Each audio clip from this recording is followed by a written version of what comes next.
Hello and welcome back to the academyofworship.org YouTube channel. We are here talking about one of the last effects we're going to be talking about that a modern electric guitar player is going to want, or at least maybe dabble with in their rig, and that is reverb. So last week, or in the previous video, however you want to look at it, we discovered what delay can do to your sound. Before that, looked at some drive or gain settings. Before that, we looked at our amplifier. We have just a couple more things left in this series of guitar basics and what that means to you. So today, reverb. What does it do? Let's listen.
Reverb, there it is. Reverb is an effect you can add to your guitar that adds something similar to delay, which is tails to your sound. So if you hit a chord or a note or make a sound on your guitar and immediately stop that note or sound, you're going to hear a tail. It's going to carry on. And reverb comes in, just like delay and many other effects, comes in about a million different flavors. You just heard what's called a room reverb, which is usually a short or smaller sounding reverb. We had more of a pad, or a lot of times you'll hear it called a shimmer reverb. And what that does is it usually adds an octave of what you're playing into the reverb itself, maybe a fifth, some sort of interval of the notes you're playing into the actual guitar signal with a reverb wash. So it kind of adds a sparkle on top of it. That one's really popular in worship nowadays. We also heard a more epic sounding reverb, and these can come in lots of different flavors, but they're very long tails. A lot of times the reverb itself is modulated, so it has a chorusing effect or something like that on it. And I showed different lengths of reverb within those sounds. So not only is the sound different of the reverb itself,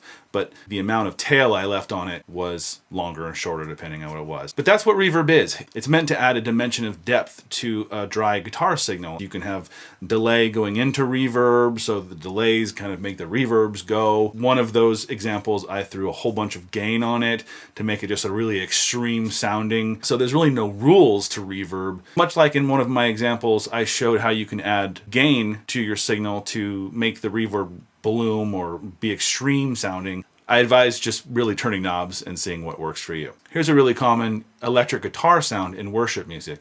It's going to be guitar going into my amp, and my amp, as you remember from previous videos, is set just a tiny bit dirty, so there's a little bit of gain on there.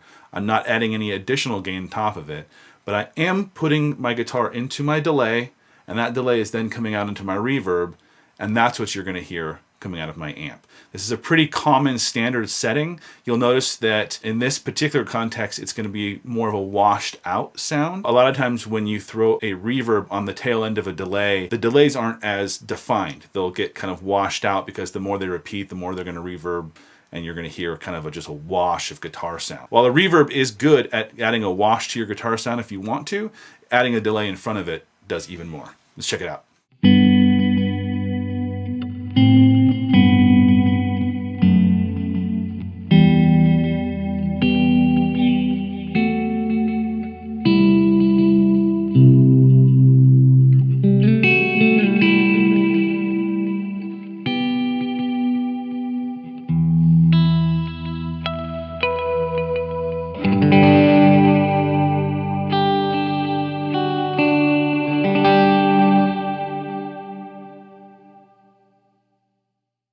Another sound which I demonstrated at the beginning, one of the reverb sounds, is more of a room or short sound. So instead of this big washed out guitar sound, you can have something that's almost always on that just adds a little bit more depth. Now, because I did a more dry version of it at the beginning, I'm going to add a little bit of gain and show you when I add some gain and some delay and then put a room reverb just underneath it to kind of give it a little more depth. You'll see how it can take just delay and make it sound even cooler. Check this out. Just the delay.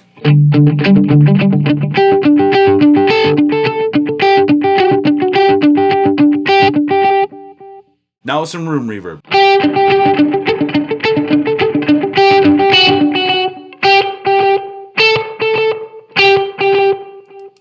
So you can see how a reverb can be used more subtly, and if you're not listening for it, you wouldn't realize it's even there, but it adds a width or a depth to the guitar signal that wouldn't otherwise be there. So that's pretty much it. The pedals that you use don't have to be expensive. Turn some knobs, flip some switches, turn things all the way up, turn things all the way down, and find out how they affect your guitar sound. And then go listen to some of your favorite guitarists and see if you can pick out how they're utilizing reverb, delay, gain, all that stuff. So get yourself a reverb pedal. If you already own one and you're not using it, maybe give it a second chance and see how it affects your sound. That's it. I'm Chris with academyofworship.org. Please head on over to academyofworship.org and check out the free gift I have for you over there. And also don't forget to like and subscribe this video. I always forget to say that. Comment, let me know if you have any questions, and more to come. See you guys later.